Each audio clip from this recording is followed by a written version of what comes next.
actualmente qué es esta historia del Black Jesus y si realmente algún tipo de grupúsculo americano que consideraba realmente que Jesús de Nazaret era de raza negra, pero negro azabache. Negro azabache.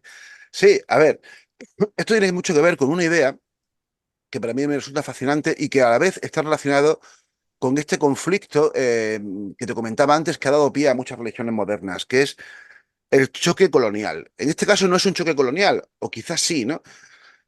Pero el mecanismo es el mismo, es la respuesta de un colectivo ante el menosprecio o la ausencia de derechos provocada por otro colectivo mayoritario que se impone. En este caso es el colectivo son los negros de Estados Unidos, un colectivo que te voy a contar, ¿no?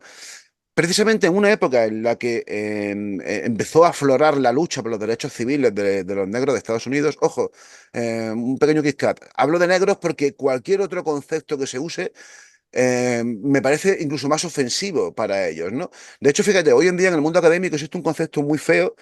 Antes se usaba mucho afroamericano y hoy en día incluso ese está mal visto y se utiliza afrodescendiente, que es un concepto bastante más amplio y tal, pero que tampoco es del todo válido, porque en África hay muchos más tipos de piel. No me gusta usar la palabra raza, que negros, porque también hay, por ejemplo, los marroquíes son africanos y no son negros, ¿no? De hecho, lo más correcto es hablar en estos términos. Ellos mismos hablaban en estos términos.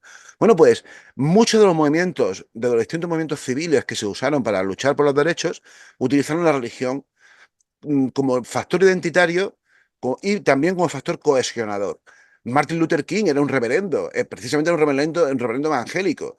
Por ejemplo, Malcolm X, que también fue otro líder, era de la Nación del Islam, que también es otro movimiento religioso que también tiene su magia, tiene su aquel, ¿no?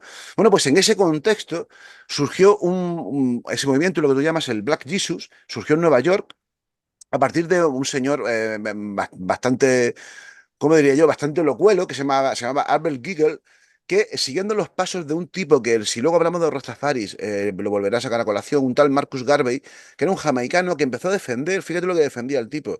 Él defendía que las tribus perdidas de Israel, las 12 tribus, las 10 tribus que cuando Nabucodonosor conquistó el reino del norte, el reino de Israel, en el 591, desaparecieron para siempre en la historia, y solamente quedaron dos tribus, las tribus de Judá y de Benjamín, que son las que eh, fundaron el reino del sur, el reino de Judá, que es del que descienden todos los judíos posteriores, según el mito bíblico, claro. Según este señor Marcus Garvey, esas 10 tribus perdidas se instalaron en África y eran los negros. Entonces él defendía que el pueblo elegido y la tierra prometida era realmente África, no Canaán. Así surgió un concepto que es el concepto del panafricanismo, que defendía que algún día todos los esclavos que habían sido extraídos de África tenían que volver a su tierra prometida porque era la tierra que su Dios, el Dios de los judíos, ellos se consideraban que eran los auténticos judíos, ellos les había prometido. Bueno, pues en ese contexto surgió la idea del Black Jesus. Este Albert Giggle defendía que Jesús era negro y que, porque defendía que un grupo de estos tribus perdidas se había instalado en Galilea y que su movimiento realmente lo que defendía era este concepto, ¿no? El que había que devolver a los negros a su tierra prometida. Claro, esto a la vez estaba relacionado con una aparición mariana que se produjo, bueno, se dice que se produjo, que es la aparición de la Black Madonna. De hecho, existe un santuario en Nueva York que se llama el Santuario de la Black Madonna, que no recuerdo mismo dónde está exactamente, pero que está relacionado con esto. Ambos, Jesús y la Virgen, claro, son negros. Esto no tuvo mucha difusión, aunque este tipo sacó un libro que se llama The Black Messiah, el Mesías Negro, en el que él defendía básicamente esta idea, ¿no? Y lo hacía precisamente porque, claro, a la vez que muchos negros eran cristianos, muchos de los que estaban en contra de los derechos de los negros también eran cristianos. Entonces lo que pretendían de algún modo era atacarle con sus propias armas, dejando claro que la religión en la que querían los blancos cristianos de Estados Unidos era un equívoco y que la auténtica religión cristiana era esta.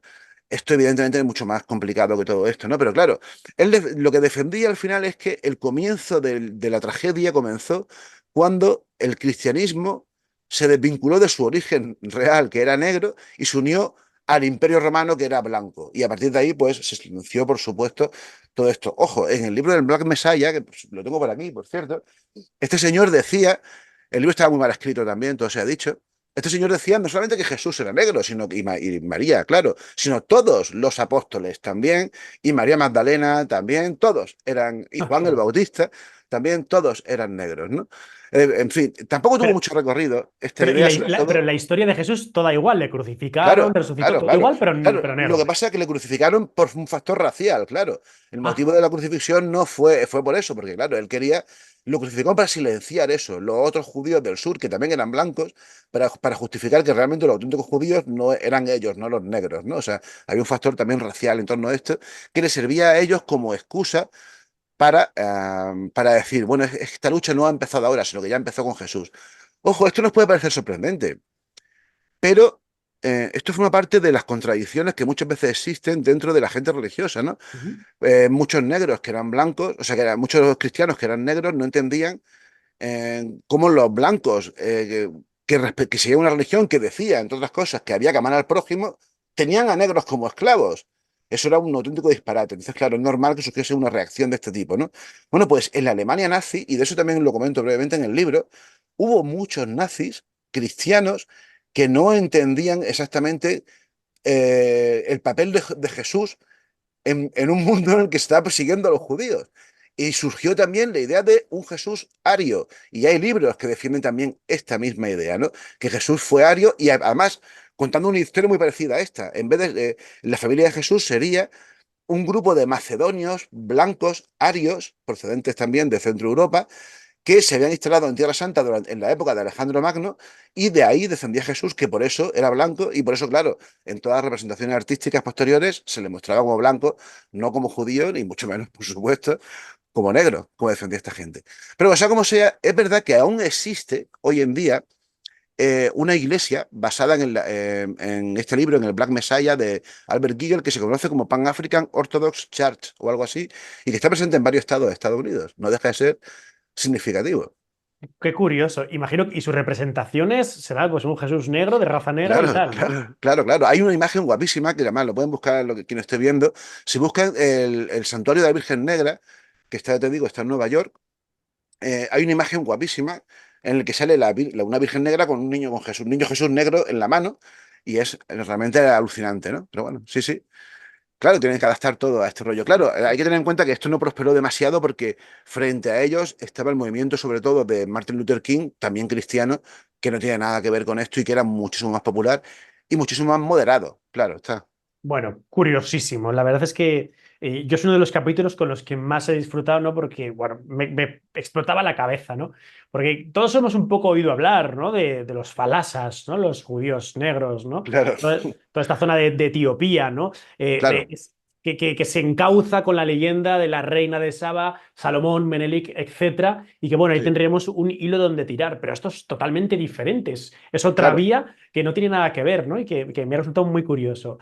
Y Claro, en Estados Unidos existen otros, no llaman Black Jews, sino Black Hebrews, ajá, hebreos negros, y que defienden básicamente lo mismo, no defienden, o sea, no creen en Jesús, se autoconsideran judíos, además son unos extremistas del judaísmo, y defienden eso, que son descendientes también de las 12 tribus. Todo como consecuencia de este personaje que te decía antes, Marcus Garvey, que es el principal ideólogo de esta idea, que se manifestó en distintas maneras, tanto en esto, en el Black Messiah, en los Black Hebrews y en otros movimientos. Y el origen está precisamente en lo que tú decías, de la reina de Saba y de rey Salomón.